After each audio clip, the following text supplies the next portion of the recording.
Buenas noches, queridos hermanos. Ministerios Príncipe de Paz os da la bienvenida a esta serie de enseñanzas de Instrumento en Manos del Redentor. Hoy con el tema el adulterio espiritual y el enojo con la gente. Santiago llama adúltera, Santiago 4:4. A la gente a quien se dirige está cambiando el tema. De lo que está hablando es del adulterio espiritual. Si el adulterio es un pecado para darle a alguien el amor que se ha prometido a otro, entonces cada vez que le doy el gobierno de mi corazón a alguien o algo que no sea Dios, soy un adúltero espiritual. El versículo 4 nos da el principio básico de este pasaje. El conflicto humano tiene sus raíces en el adulterio espiritual. Mi problema no es la gente pecadora ni las situaciones difíciles.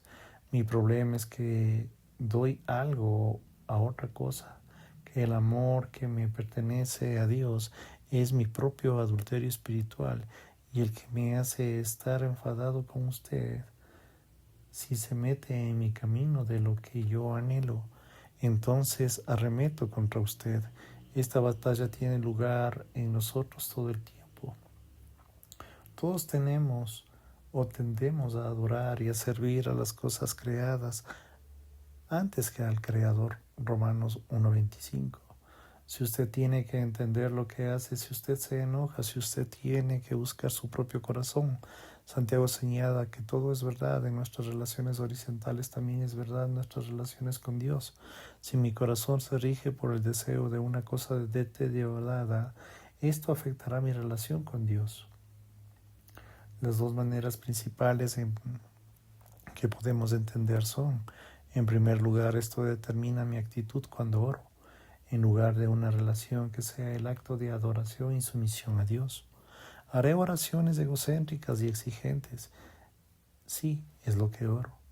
Puedo estar tan centrado en conseguir lo que quiero que me olvido de Dios, pero no solo en mi actitud en oración podrá verse afectada, sino también el tipo de Dios que quiero también que cambie mi explicación. Y una determinada serie de deseos gobiernan mi corazón, y no querré que Dios sea el Padre sabio, amoroso, soberano, que me dé, que sabe qué es lo mejor. En lugar yo quiero un camarero divino que me sirva lo que yo quiero en mi corazón. Imagínese usted que va a un restaurante y ordene todas las costillas de primera de 16 onzas a menudo a medio cocinar con una papa grande al horno con mantequilla y crema agria. El camarero toma su orden y desaparece en la cocina solo para aparecer 20 minutos más tarde con una ensalada seca. Usted le dice al camarero: esto no es lo que yo he pedido. Y él le responde: bueno, hice su nota, pero empecé a pensar en su edad y su salud y decidí que lo que había ordenado era la peor cosa que posiblemente podría comer. Así que le pedí al chef que preparara esta ensalada. Le daría las gracias al camarero y su sugerencia por la lechuga. Por supuesto que no, porque deseo por la carne está gobernado por su corazón. Cuando una determinada serie de deseos gobierna nuestros corazones, reducimos la oración en un menú de deseos humanos. Peor aún, reducimos a Dios a su posición de Padre omnisciente, todo amor, todopoderoso, en un camerino dividido que esperamos nos sirva todo lo que pedimos. Pero Dios no se reducirá en este tamaño, solo será puesto en nuestro Señor Padre y Rey, el que sacia de bien tu boca de modo que rejuvenezcas como el águila. Salmo 103:5. El que sabe lo que es mejor, Él no dejará que haya paz hasta que Él solo controle nuestros corazones. El Rey guerrero no descansará cuando estamos cautivos en otros reyes. Él luchará por nosotros, por nuestros pensamientos y los deseos de nuestros corazones. Una gracia celosa. Se determina usted a pensar en esta constante guerra interna. Entonces necesita escuchar el aliento de Santiago que introduce en este pasaje. No estamos luchando solos, Dios pelea por nosotros. Santiago está diciendo, ¿no sabéis que el Espíritu, que el que ha hecho morar en nosotros, nos anhela celosamente? En medio de la batalla no se puede olvidar de lo que Dios es, un Dios celoso. A Él ama demasiado para dejar espacio para otros amantes. Él no se opondrá a su vida orgullosa y ensimista, no porque está en contra de usted, sino porque lo ama. Alabado sea Dios por todo lo que conforta, nada menos que la victoria final en nuestros corazones. Nuestra esperanza debe ser quienes fuimos creados para ser, eso directamente ligado de su deseo celoso por nuestros corazones. El celo de Dios debe animarnos. Esposa, ¿cómo reaccionaría usted con su marido si dejaría caer en el sofá? ¿Le tomará cerca y le dijera, querida, todas las mujeres que amo, esta noche creo que tú eres la que más amo? Esto le daría ningún ánimo a usted y se dirigiría al verdadero amor. Es siempre celoso. Santiago dice que Dios es celoso, es dador de la gracia, el arma más poderosa para la guerra en el corazón. La gracia de Dios nos da el poder para decidir lo que deseamos y los deseos poderosos nos capacita para vernos en la creación del Creador. Nos hace estar dispuestos a abandonar nuestros reinos por el suyo. La gracia de Dios perdona, pero también constriñe, atrae, gana. Es una gracia celosa, concentrada en Dios, preparada para los momentos que somos tentados a seguir nuestros deseos. Esa es la gracia de lo que Pablo habló cuando les escribió a Tito. Tito 2, del 11 al 15. Pablo está diciendo, Tito, sigue coordinadamente a la gente el tema principal de la gran historia de la redención. No se trata simplemente de lo que Dios ayude con la gente imperfecta, de ser un poco mejor. Se trata simplemente de su disposición de perdonar a los pecadores a través del sacrificio de Cristo. Es obvio que la gracia de Dios en su propia gloria, a medida de que Él llama y purifica a un pueblo que le pertenece solo a Él. Este pueblo estaría deseoso de estar no solo agradable ante sus ojos, cuando Él sea dueño absoluto de su corazón. Pablo quiere que Tito enseñe la teología de la gracia celosa, de modo que las personas pongan las historias personales de la gran historia de Dios para su gloria. La gracia celosa no se limita a centrarse al perdón del pasado, a la esperanza de la eternidad. Nos da una esperanza inmediata para las luchas finales del día. Después de años de matrimonio y la vida de una iglesia, en el viaje de una familia nos recuerda que podemos ganar la guerra que debe ser ganada. La guerra por el corazón, su celo por nuestros corazones, no es una amenaza, sino una situación única, esperanza verdadera. Nuestro Dios nunca estará dispuesto a compartir nuestros corazones. Dele las gracias por eso. La captura del corazón. Si usted ha entendido todo hasta este punto, tal vez pregunte cómo nuestros deseos capturan nuestros corazones, cómo nos desviamos de servir a Dios para servir a otras cosas, porque no se convirtieron en nuestros amos funcionales, esos deseos que estaban bien y asimismo. Estas preguntas nos llevan a examinar otras etapas de la guerra del corazón. Los objetos de la mayoría de nuestros deseos no son malos. El problema es la forma de que tienen que creer en el control que viven para ejercer sobre nosotros y nuestros corazones. Los deseos son una parte de la existencia humana, pero deben sostenerse como la mano abierta. Todos los deseos humanos deben sostenerse en una sumisión de un propósito mayor, los deseos de Dios para su reino. Esto es lo que Cristo expresó en el Getsemaní, cuando exclamó, no se haga mi voluntad sino la tuya. Lucas 22, 42. Cuando Duela y yo éramos novios, yo oraba todas las mañanas con mis manos abiertas y extendidas ante el Señor, y mi postura era una metáfora. Yo sostenía a Duela con las manos abiertas. No se avergonzaba de que aquella es mi esposa, pero me preocupaba de mi deseo por ella, aplastaría mi deseo por el Señor y su voluntad. Así que cada mañana con las manos abiertas yo decía: Señor, amo a Duela, creo que la has traído a mi vida. Mi oración es para que le des una vida juntos, pero hoy vuelvo a decir: no se haga mi voluntad sino la tuya. El problema con el deseo es que los pecadores en este se transforman muy rápidamente en una exigencia. Tengo que. La posición correcta de la sumisión a Dios, he decidido que debo tener aquello que he puesto en mi corazón y nada puede imponerse en el camino.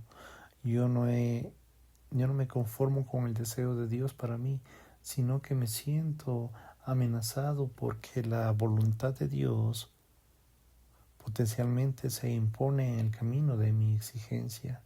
Yo ya no puedo concebir una buena vida al momento del día, de la semana, de la situación, de la ubicación, de la relación. Sin esta cosa de la transformación, si mi deseo cambiara en una relación con los demás, ahora entro a la habitación, cargo con mi exigencia silenciosa. Tiene un ayudante a conseguir lo que quiero. Si usted en absoluto es inmediatamente, me enfadaré y perdonaré la paciencia con usted. Pero usted no sabe las reglas del juego. Yo sé las que anuncio. Mi exigencia es porque estoy consciente que mi corazón está cada vez más controlado por ella. La expansión del deseo no termina allí. La exigencia rápidamente se transforma en necesidad. Lo necesito. Ahora veo lo que quiero como imprescindible para la vida. Este es un paso devastador para la esclavitud final del deseo. Para dar un ejemplo bastante tonto, un pedazo de pastel es agradable después de una comida, pero es imprescindible en la respiración. Por el contrario, es una necesidad humana básica. Sin sangre oxigenada moriré. El bautizar el deseo como la necesidad es un equivalente a ver el pastel como una respiración. El pastel ya no tiene sencilla cualidad, es bueno si lo puedes conseguir. Ahora tengo que comer al final de cada comida. Si lo tengo lo que veo, estaré enojado. Si usted es padre, sabe con rapidez y con frecuencia el deseo de transformar una necesidad. Nunca he tenido un hijo que venga y me diga: papá, siento como un deseo de tener un nuevo par de zapatos, pero estoy sostenido en este deseo con la mano abierta. Tú sabes que es mejor para mí y lo puedes comprar. Mi hijo viene y me dice: papá, yo necesito desesperadamente un par de zapatos. Miro hacia abajo y a los extremos de sus piernas y veo los pies cubiertos de cuero. Sus zapatos no están perdidos o rompiéndose a pedazos.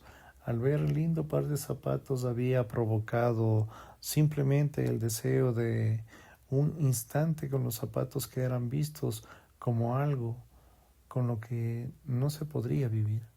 ¿Cuántas veces vemos con una sensación de necesidad de cosas que no necesitamos en absoluto?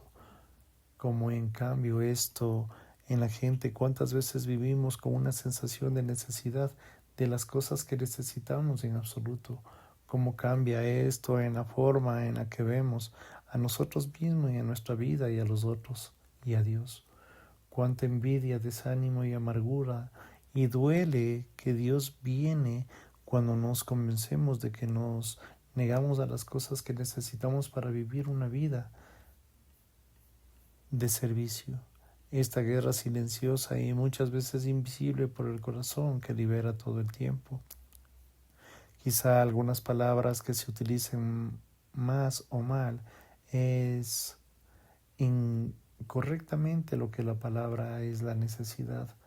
Como nos recuerda Santiago, esto aparece rápidamente en nuestras relaciones. Cuando mi corazón se rige por el deseo de una determinada cosa, este deseo no puede mejorar o afectar mi relación con usted. La necesidad interviene y produce expectativa. Usted vive. Yo soy el convertido y necesito algo de usted y me ha dicho que me ama. Parece lógico esperar que me ayude a conseguirlo. La dinámica de la expectativa incorrecta, impulsada por la necesidad y la fuente incomprensible de conflictos relacionales. Con el tiempo llegaré a aceptar la lógica del sentido de la necesidad. Me resulta bondadoso vivir sin el deseo. Pensé que es correcto hacer todo lo que está a mi alcance para conseguirlo. Esto me convierte a mí en un derecho. Esta poderosa expectativa no solo dará en forma de mis relaciones con las personas, sino también con Dios. La perspectiva para estas relaciones que tienen. Quiero que tenga un plan maravilloso para tu vida, mi plan para nuestras relaciones que satisfaga mis necesidades. Pero esto no se acaba allí. Usted no solo sabe que el bautismo de todos estos deseos con todas las necesidades y usted no cumple con todas mis expectativas. La expectativa lleva muy rápidamente a la decepción. No lo hiciste. La relación directa entre la expectativa y la decepción es evidente a cualquiera que iba revisando folletos turísticos antes de unas vacaciones familiares. Cuando nuestros hijos eran pequeños decidimos ir de un paseo. Nos sentamos con ellos y estuvimos minuciosamente fijándonos en los folletos gloriosamente multicolores que solo esta gran empresa podía producirlos. Los veíamos como un parque de diversiones de ensueños. Nadie nos dijo que nos íbamos a experimentar una espera de 55 minutos para dar una vuelta que duraba 33 segundos en los equipos, mientras que soportábamos una temperatura de 36 grados acompañada por la humedad del 100%. Existe una relación directa entre las expectativas de la decepción y una gran parte de nuestra decepción por las relaciones, que no es porque la gente realmente nos haya dañado, sino que nosotros no nos ha podido cumplir nuestras expectativas. De la decepción entonces conduce de alguna forma el castigo. ¿Cómo es lo que hice y es como lo que voy? Estamos heridos y enojados porque hay personas que dicen que no nos aman. Parecen insensibles a nuestras necesidades, por lo tanto encontramos de diversas maneras para castigarlos por sus daños contra nosotros. Incluimos todo desde el tratamiento de un silencio, una forma, un asesinato sin sangre, en el que quiere que maten, sino que actúen como si usted no existiera. Los actos horribles de violencia, abuso. Estoy enojado porque usted ha violado las leyes de mi reino. El reino de Dios ha sido suplementado y ya no me motiva por el amor de Dios y de la gente que me llegue a usar las cosas de mi vida para expresar ese amor. En cambio, tanto las cosas y el uso de la gente y hasta el Señor para conseguirlos, mi corazón ha sido capturado. Estoy en un servicio activo en la creación y es el resultado que solo puede ser el caos del conflicto de mis relaciones.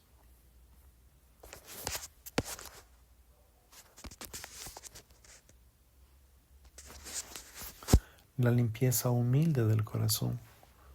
¿Cuál es la solución de Santiago? En cambio, el rumbo de este paisaje es muy interesante. Se podría pensar en un primer consejo que sería que las personas controlan lo que hemos pecado y confesado, pero en cambio el rumbo de Santiago es primero vertical con respecto a Dios y después horizontal con respecto a las personas. El primer llamado de Santiago es que nos humillemos ante Dios.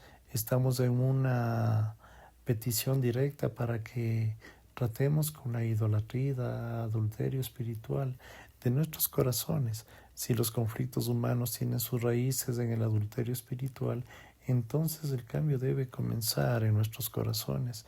Si los conflictos humanos tienen sus raíces en el adulterio espiritual, entonces en cambio debe conversar humillándonos ante Dios y en humilde arrepentimiento por los ídolos que se han sustituido en nuestros corazones. Santiago también nos lleva a purificar nuestros corazones, Santiago 4:8, y la reconciliación en nuestra restauración de nuestra resolución que comienza en la purificación del corazón.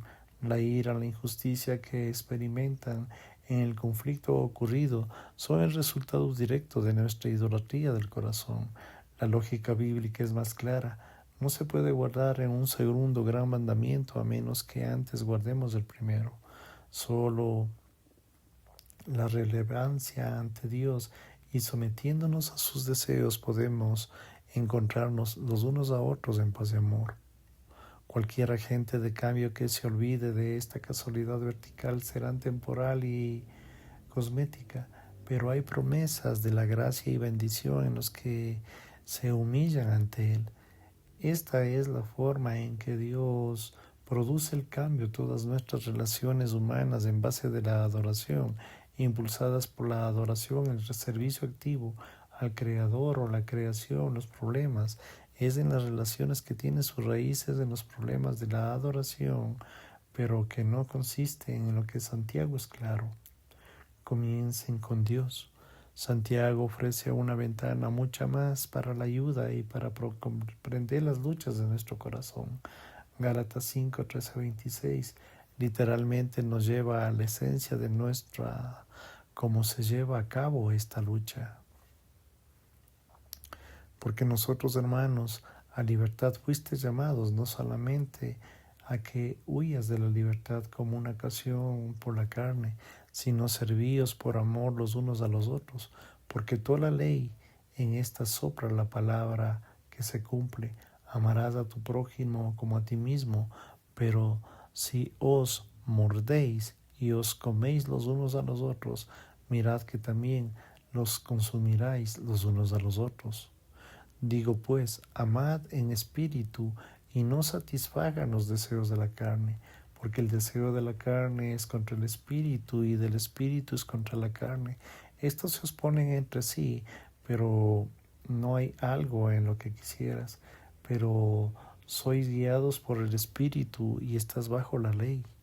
Y manifestadas son las obras de la carne, que son adulterio, fornicación, inmundicia, lascivia, idolatría, hechicería, enemistades, pleitos, celos, iras, contiendas, disensiones, energías, envidias, homicidios, borracheras, orgías y todas cosas semejantes a estas cosas, acerca de las cuales os amonesto, como ya os he dicho antes, que con los que practican tales cosas no heredarán el reino de Dios.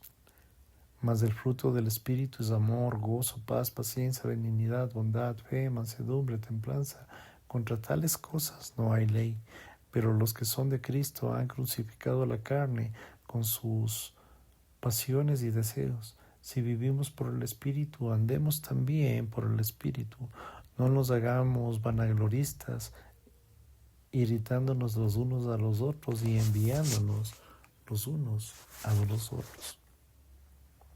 Pasiones poderosas y deseos poderosos. Este pasaje agrega una dimensión en nuestra comprensión y en las luchas del corazón. La lógica de Pablo, al igual de Santiago, es muy sencilla. Él reduce nuestra forma de vivir en dos estilos de una forma fundamental. Nuestras vidas están moldeadas ya sea por nuestra entrega a la naturaleza pecaminosa o por un amor abnegado. El amar en nuestro prójimo como a nosotros mismos resume la voluntad de Dios para nosotros. Esto es verdad porque solo aquellos que aman primero a Dios, nosotros mismos, resume la voluntad de Dios para nosotros. Esta es una verdad porque solo aquellos que aman primero a Dios amarán a sus prójimos como a sí mismos. Esto está en el versículo 15. Pablo sigue su mandamiento como una severa advertencia de lo que estamos haciendo y diciendo, así que hacemos una diferencia en sus palabras, acciones que pueden hacer una persona sea tentada. Usted puede aplastar la esperanza de una persona. Usted puede hacer y decir cosas que debilitan una fe de alguien. Si Dios quiere, haremos instrumentos de cambio, entonces somos personas de influencia para bien o para mal. Tome nota especialmente en la frase, y no satisfacéis los deseos de la carne, versículo 16. Esta es la pequeña frase que capta la forma dinámica de la guerra que se libra por dentro.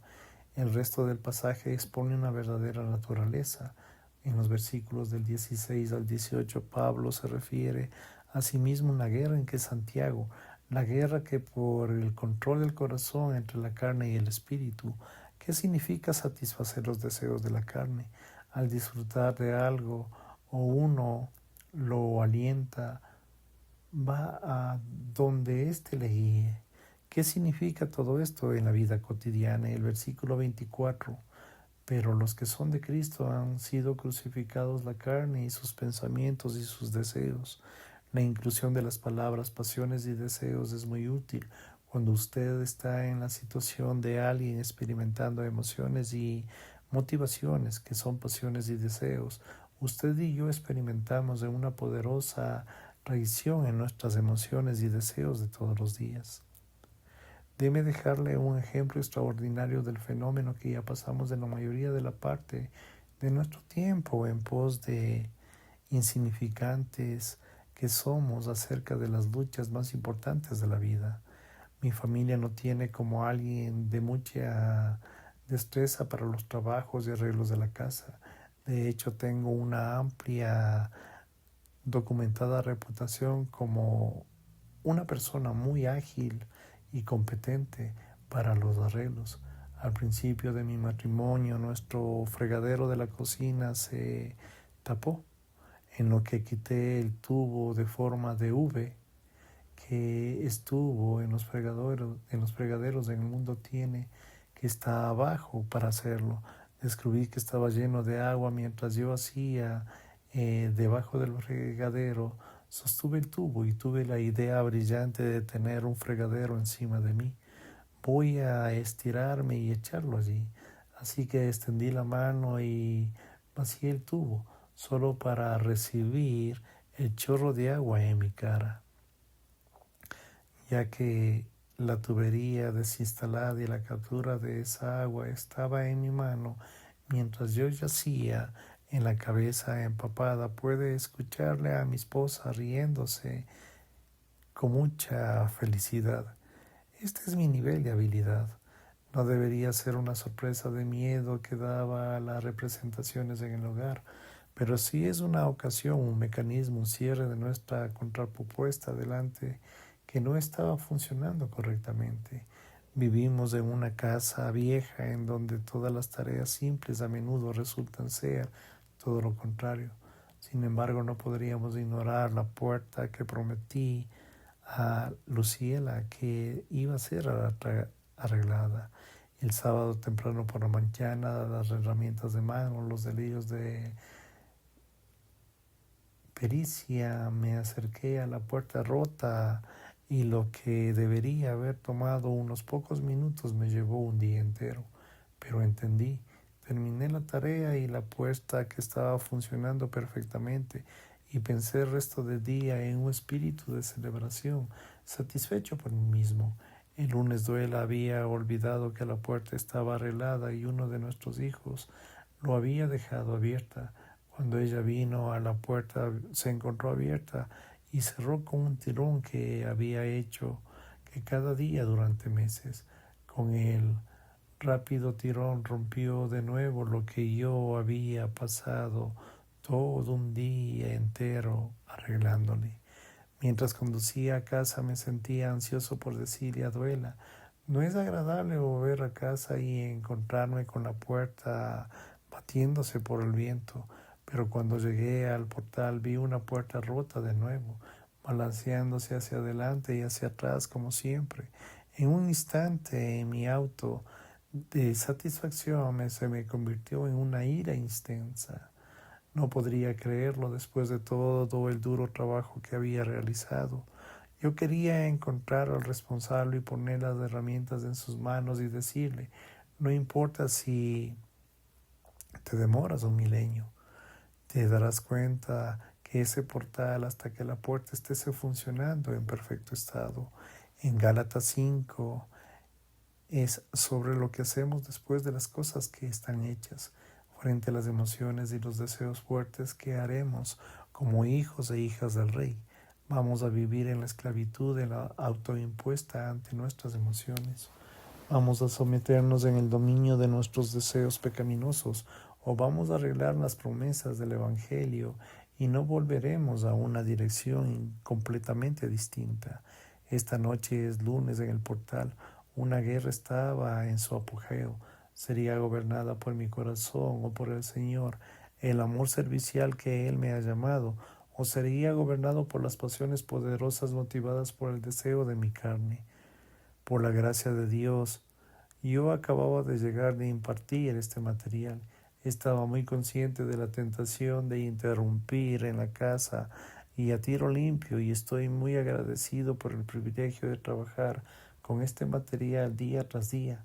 Me quedé en ese portal, miré aquella puerta y oré para que cuando entren a la casa no se olvidaran de quién es Cristo en nuestras vidas.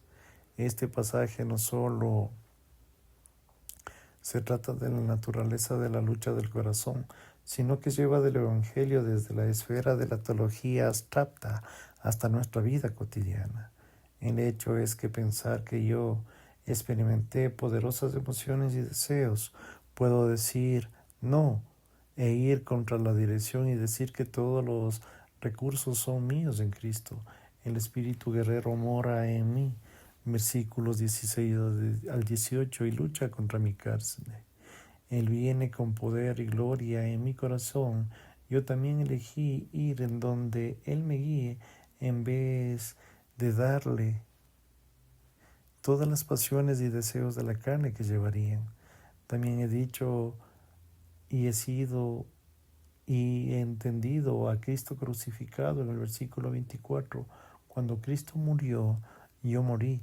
Cuando Cristo resucitó, yo resucité en una nueva vida. Debido a la unión de Cristo y a su muerte y a su resurrección, el dominio de pecado sobre mí ha sido quebrantado. Ya no tengo que sostener los miembros de mi cuerpo a su dominio en medio de las dificultades en las que puedo decir que estoy totalmente correcto. Gracias, queridos hermanos, por su tiempo. Si el Señor lo permite, estaremos en una próxima clase. Y también los invito a que continúen visitando la página web de Ministerios Príncipe de Paz, en la cual se encuentran ya 25 materias del seminario bíblico gratuito, en las cuales ustedes, si tienen el llamado para ser pastores, profetas, si tienen el llamado para ser maestros, para ser evangelistas, este les ayudará para sus primeros pasos. Recuerden, todo este material es gratuito y está hecho con mucho amor para quienes quieren servir, y que el Señor los bendiga grandemente. Que tengan una noche bendecida. Y si el Señor lo permite, estaremos en una nueva clase. Hasta mañana.